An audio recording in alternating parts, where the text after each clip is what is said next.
है तो आप 100% सक्सेस हो जाओगे। प्रतिशत का एक भी क्वेश्चन ऐसा नहीं होगा जो आप नहीं कर पाओगे।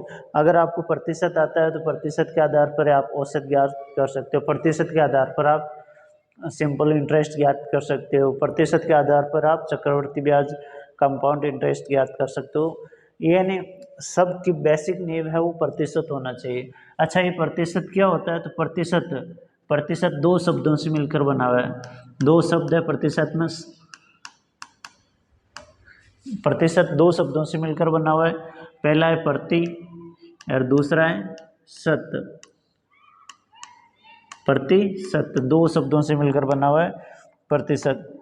प्रति का मतलब होता है प्रत्येक, प्रत्येक और शत का मतलब होता है 100। प्रत्येक 100 यानी कोई सी भी राशि है वो हमें 100 में से कितनी प्राप्त होगी वही हमारे प्रतिशत कहलाते हैं। प्रतिशत को ज्ञात करने के लिए हमें प्रतिशत को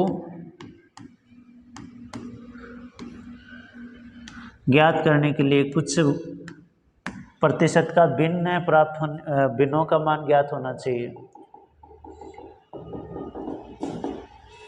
प्रतिशत है वो हमें भिन्नों के रूप में ज्ञात होना चाहिए। प्रतिशत का भिन्न रूप प्राप्त कैसे किया जाता है वो हम इसमें सीखेंगे। और ये जब हम बार बार प्रैक्टिस करेंगे क्वेश्चन की तो हमें ये आसानी से ज्ञात हो जाएगा। जैसे मान लो कोई सी भी संख्या एक है, एक का मतलब वो संख्या कितने परसेंट होगी? एक का मतलब है वो संख्या 100% होगी। एक का 100% कैसे होगी? जैसे कोई संख्या एक है उसका 100% निकालने के लिए उसको 100 से गुणा कर दो तो ये 100%। अगर कोई संख्या 1/2 है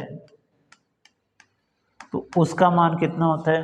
तो 1/2 का मतलब होता है एक, इसको 100 से गुणा कर दो, 2 एकम 2 और 5 दूनी 10, 50%।